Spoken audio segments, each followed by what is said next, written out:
Yes, I come from the Begay family. We have started our ministries when we were teenagers, and we've been all over the reservation doing ministry work, revivals, singing, giving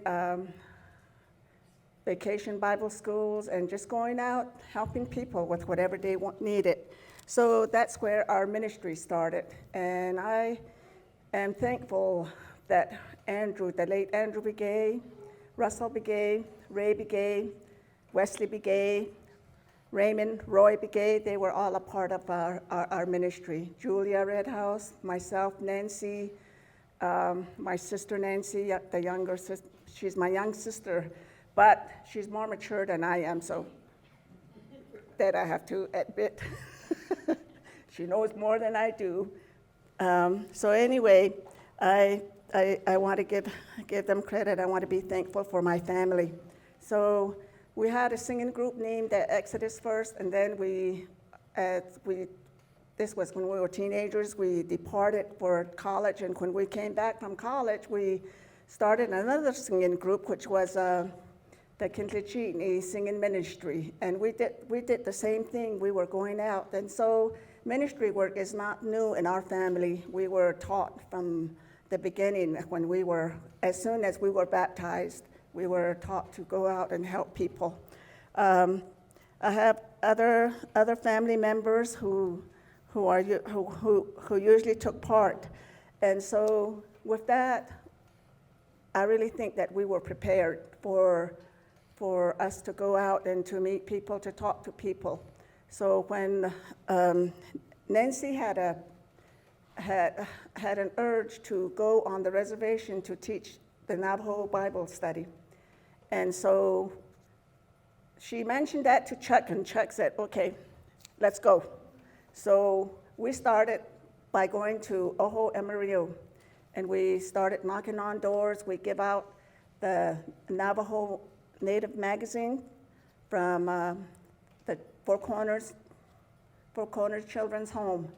And we also gave the Gospel of John book, the little booklet, our little identification or the little business card. And we stick these into the little booklets here. And so when we leave them at homes, Nancy tells them about how we do the videos and how they can connect to their TV and listen to our pastors.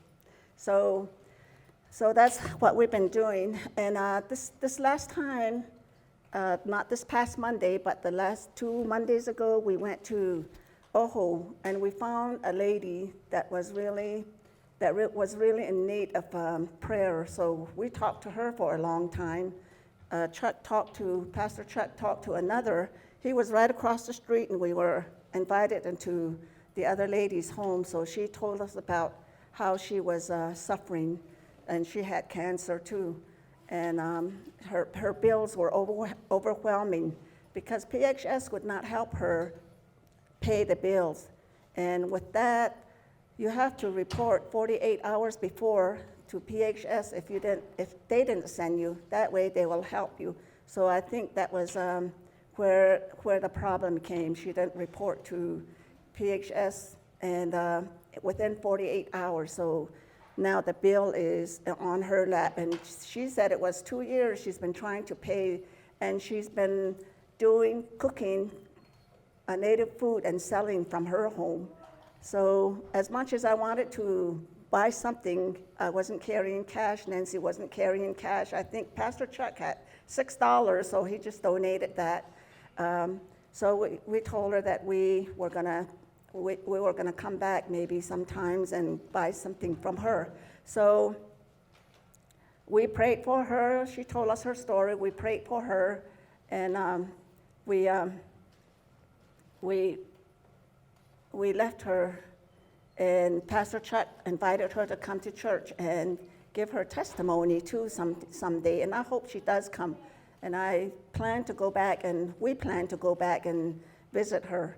So the day that we were there, she was leaving in 2 days for Tucson, Phoenix, that's where her kids were living. So that was one encounter that was very special that we did. But the others, we've been invited to at least 2 homes, and the others we knock, and they're thankful that we're there. So we share what we can with these people.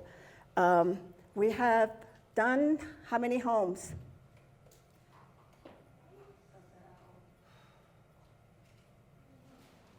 So Nancy keeps a record of how many homes we visited, how many. We did 80 homes, and most of them were home, and a few houses were empty. Well, not empty, but a few houses, no one was home. But most of the homes there were all boarded up, so we still had a lot of people to go visit. And our next plan is to bag up some clothes. Oh, this past one, we passed out bags of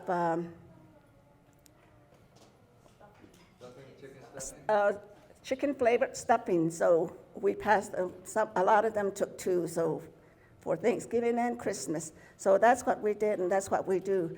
So if we have time, we run down to Shiprock and help Roger. So we do that too. We do the same thing. This past Monday, Roger wasn't there. He was not feeling well, so Chuck wasn't here. He was back in Florida. So Nancy and I, we went out by ourselves without our leaders, fearless leaders, but we continued. So we went to the Ned Laundromat. We go there on Monday after we do our visitation up here at Ojo. We go to the laundromat, and Roger is usually there. He provides coffee, free coffee, and he provides the magazines and another book that he does on his own, which tells about the life of Jesus. And then he also does this little booklet too. So when we went there, we went to talk to people, and we passed out the stuffing, the magazine, this little booklet, and our little business cards. So I stopped. Well, one lady stopped me, and she said, "We used to go to church, but we're not in church anymore. But my husband is talking about finding a church that teaches in Navajo." And I said, "Hey, yeah, that's us, her and I." I said, "Come over." But she said, well, she comes from Nashchitty, not Tohatchi, Nashchitty, and she's trying to find a church there because it's kind of far for them to travel on Sunday from Nashchitty to here. So I said, I understand that. But she was really interested in looking out and attending one of the Navajo teachings. So, and when I was with Mountain Vista, and that's what I really longed for and craved for, that I would go find a church that would teach me in my own language and sing and praise in our own language. I used to feel that, but now I feel, why are you looking forward? Why are you looking everywhere? It's here and it's there. You have it. You're the one that needs to go out, and you're the one that needs to teach. So I'm going to teach my son here.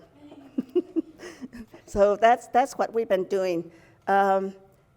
So that's about, unless Nancy wants to add something.